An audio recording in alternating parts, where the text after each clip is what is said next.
Hey, Chris Hagan here, and you are again? Clayton Loughary, 17 years old, head docent of the Crystal City Historical Society. All right. And so where are we right now? We are at the Crystal City Historical Society Museum at 126 Mississippi Avenue. Mississippi Avenue. At the end of the last, I think the video, I think I said we were on Main Street. I do so many videos in Festus that when I get to Bailey Road and Mississippi Avenue, it's just I don't know, Freudian slip or whatever. 17 years old, you're a senior at St. Pius School. Did you go all through school with Our Ladies? Our Ladies, and then on to St. Pius. Okay, cool. Well, let's go inside. I'll have my cameraman follow you in. My cameraman wife. Well, here's the museum. Right now, kind of decorated for Halloween. Like to decorate it a little bit. Go ahead and sign the book, would you? I'm going to sign the book. Here, let's get a picture of the book. And that book actually dates back, I'm even in that book whenever I came to visit here in 2015. Really? Okay. Where would you like to start? Well, I'm going to let you take over. I've been in here a lot. I've even been downstairs in the basement through the years. And I don't know, it was full of filing cabinets and shelving and stuff where they were storing all the records from the Crystal City Hall. Well, but we don't need to go down there. But right. I don't know. You're invested in this way more than I am. The only thing that really catches my eye to begin with is the World War One outfit. And that outfit uniform. That's actually one of my favorite pieces. It was John and Loretta Portell donated it. You can see it here on the piece of paper that they left. It was actually belonged to Arnold Smith, who was a Missouri citizen and Crystal City citizen for basically all of his life, and then went into World War One and fought, and then I believe he died honorably. Not much known about him. He died in World War One? I think. I'm not sure. That type of information isn't really relayed very well. Okay. What was his name again? Arnold Smith. Well, there's lots of Smiths around, so if you're a Smith and you know anything about Arnold Smith from World War One, and I'm telling you, World War One uniforms are very rare. Oh yeah, very rare. We were trying to pin down a price on it. Oh. We've been unable to. No, I mean it comes down. We can estimate it, but it comes down to. I was at the Civil War Museum, and the ones that they had were replicas. Right. And that's where I learned it was so hard to get. So and that's $50,000-$60,000 would be easy. And this is interesting too because of all of his awards and stuff that he got, and you can see on the uniform itself. This is his regime patch up here. Okay. Then you've got kind of his service ranks. Right. And of course, I don't really know much about the service ranks in the military. Okay, we had a little technical difficulty, but we're back. And again, this was the World War One uniform of what was the guy's Arnold name? Smith. Arnold Smith. That's his hat. I guess that's his flag. This is his flag, and this flag is actually very interesting because it wasn't originally in a box. Okay, and it also doesn't have 50 stars. Right. Yeah. It was actually boxed by Bill and Carolyn Usher, and we'll learn a lot more about them. Okay. They were excellent people. They revived the Historical Society back in 2006, and we'll see more about them over there. Okay. They were, of course, they were married, and they spent a lot of time reviving this building itself, making all the changes, like all the crown molding and stuff that you see, and all this kind of rail bar and all that. Right. They did a lot of those changes, paint, different things like that. Right. So I see the Bill Bradley, obviously. And there's a great picture of him that actually belonged to Joe Pusateri. Yeah. And that's of him in his basketball uniform. Yeah. Have you ever had the opportunity to meet him? I have not. Oh, super. He's a Rhodes Scholar. Yeah. So you talk about being a basketball player, United States Senator is massively intelligent. So Yes. he kind of, he intimidates somebody like me real quick. Anyways, going back over here, I suppose. Yes. We've got, this is more of the general history type of stuff. A lot of people will probably remember the typewriter down here that was sitting up there whenever the desk was turned, because the whole entire layout has really changed a lot. Right. Which you probably know from coming in here. Yes. So that's the famous Underwood typewriter. And then there's also other various things, and let me grab gloves and I can pull some things out.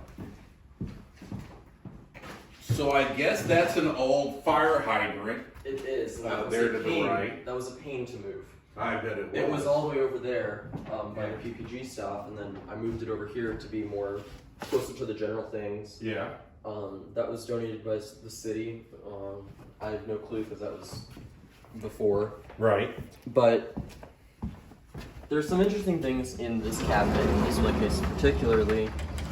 One of my favorite things to pull out is this directory of Jefferson County from 1907.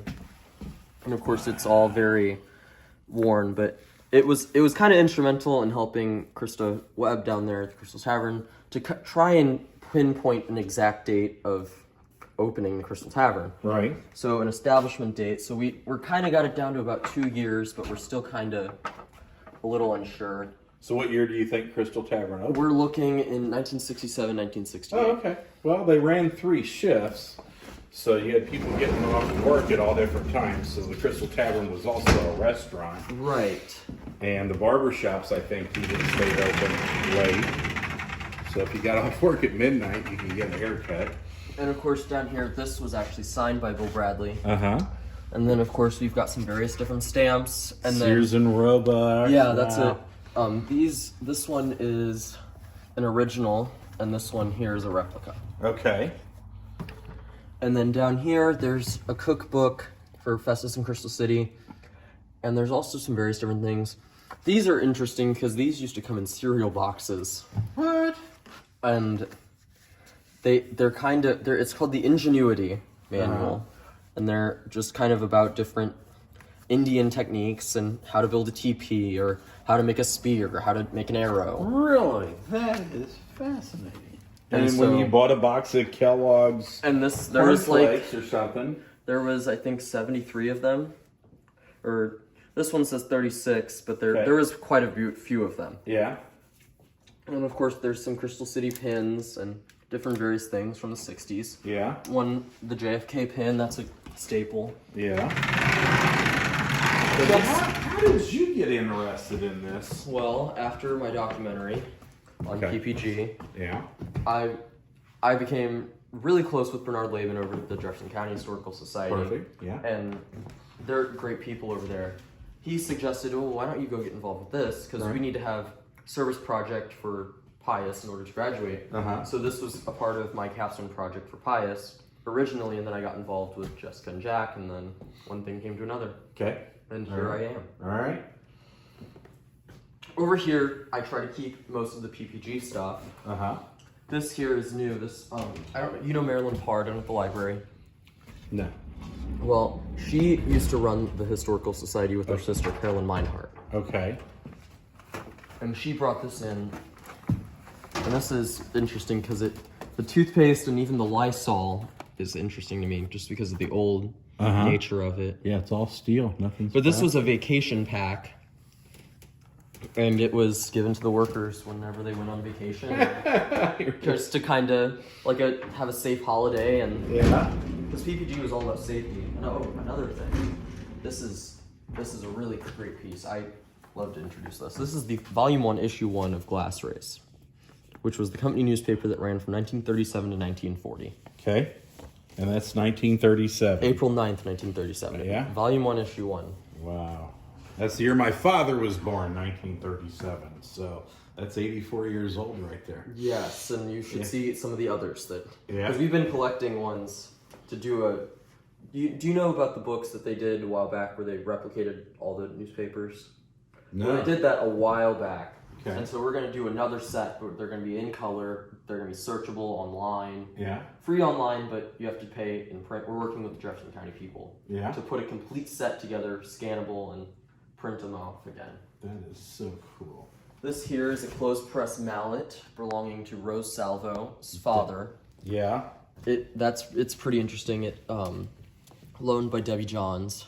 Oh, know Debbie very, very well. Yes, she actually came and got a couple of her things back. Yeah. There was a 2-person saw up there, and then there was a Pepsi Cola cooler. Okay.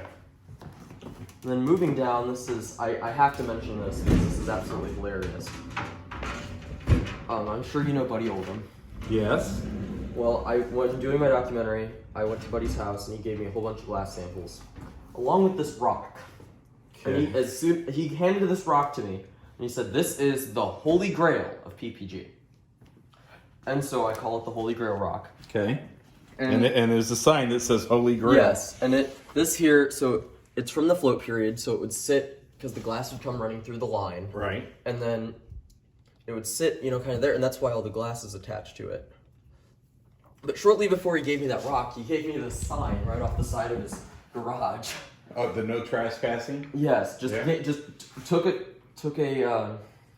screw gun and just took it right off the side of his house. And I was like, "Oh, okay, thank you. Are you sure?" And he's like, "Oh, yeah, I'm sure." So I should have watched your documentary. I'm guessing it's on YouTube. It is. And I think I did watch part of it a while ago, actually. We're coming almost to a year of it being out. I think maybe right after it came out. I had toured the PPG plant, so we got to go in where they were doing all the glass. And of course, it all comes out bright orange because it's a liquid. And then they were one of our accounts for many, many, many years. So I was in that plant banging there every day. So I got to bypass all the security because I was taking stuff into the plant. It was pretty Speaking of the cool. plant, this is a map of the plant, one that I scanned. So it's got a couple of different things down here, but this is a technical map. It really shows all the different things, like where everything was, where each thing should have been. Yeah. Because of course, the plant isn't there, so that was one of the hardest things in doing my documentary was, okay, well, where was things supposed to be? Yeah. So over here is the main office building, which is right down there. Right. Jack, who's on the Historical Society board, owns a hospital. Yeah, that's where he lives. And so I kind of started from there, and I decided, and then I kind of laid things out using the map to kind of help things, to make things flow better for me, so I could see, okay, well, where was this thing at? Where was this going to be? Where was this supposed to be? Right. And all of that. And this was what drove the county. I mean, PPG was here before the Doe Run, and between the two, I mean, it was just a huge economic engine. Oh, yes, for sure. And then if you added in a couple of the other businesses that are all gone now, that's what actually built the county, because the land is beautiful, but you can't really grow a lot on the land. Yeah. So that manufacturing. What do you think will ever happen to the PPG property? Will something? I'm not sure. I mean, ever since the whole political divide a while back. Yeah. I feel like eventually there might be something that goes there. Well, it's great property. Yeah. It's got a great location, and for the right, no matter what you do, somebody's going to complain. Yes. So you have to have politicians that are willing to, fight through the negativity. I'm looking right here's Ron Perryman. Got a shout out to his family. Look, my cameraman wife is smiling really, really big. We did tons of business with the Glassworkers Credit Union. It was so fun going in there, which was across the street. You should, and whenever we bring some stuff up from downstairs, you'll see the boxes and boxes of letters and paperwork from the CIO. This was Festus Crystal City. Yeah, was the PPG, and now it's gone, and it's like almost like it never existed. Yeah, and it's something that is interesting, and we'll get into it because we're working on a project, a festival that'll actually bring that back into the light. Okay. How much time are we at right now? 10 minutes. 10 minutes. We're going to go a little bit farther, and then we'll do another one. All right. All right. We'll go into the kind of the early history of the glass plant. So, starting back in the 1860s, there was a group of investors over in Britain called they started over in Britain, came over here. It's called the Missouri and Illinois Mineral and Land Company. Okay. In the 1860s. Yep, 1868. Okay. To be exact. All right. So it was. And so that was the American. Right after our American Civil War. The American Plate Glass Company. American Plate. And then after that, the American Plate Glass Company failed due to a very financial related issues. A lot of they only had, it was a one box furnace, and it specifically said of unknown description. Okay. So they weren't able to make glass as well. And then came along the Crystal Plate Glass Company, which is where a lot of the houses and stuff, Mississippi Avenue, that's where that basically came from. All right, we had another slight little hiccup with the old guy's technology here. So what is this? So this is a picture of the Crystal Plate Glass Company, okay, which is kind of the reason Mississippi and everything is here. Right. Mostly because it all started back in the American Plate Glass Company, which there's a picture of all those guys here. And as you can see, not as many of them as there were at, say, PPG. Oh. Because, I mean, there was over 1,000. Right. Probably close to 3. But the American Plate Glass Company started first. Right. After the Missouri and Illinois the Missouri and Illinois the Missouri and Illinois Land Company. Missouri Illinois Land Company is who originally staked out this area. They sent a guy named Forrest Shepard. Yes. Who got here, and that's how the whole Jewett family thing started, because the Jewett family helped Mr. Shepard to send the 2 barrels of sand back to England for analysis. Right. Then they got it back, said, okay, well, this is great. So then they were like, okay, we're going to build the American Plate Glass Company. Yeah. And it wasn't that well because of financial difficulties. But after a while, they really just ended up failing. So the Crystal Plate Glass Company bought them out for $25,000. Which was huge. It was huge in that amount of time. Huge. So then the Crystal Plate Glass Company really started things out, and they built all this stuff, and everything really kind of this way really filled out the rest of the town, because it was a company town. Yes. And of course the whole reason of Tanglefoot is because of the Crystal Plate Glass Company, because they wouldn't develop anything past the city limits in order to keep the workers inside. Right.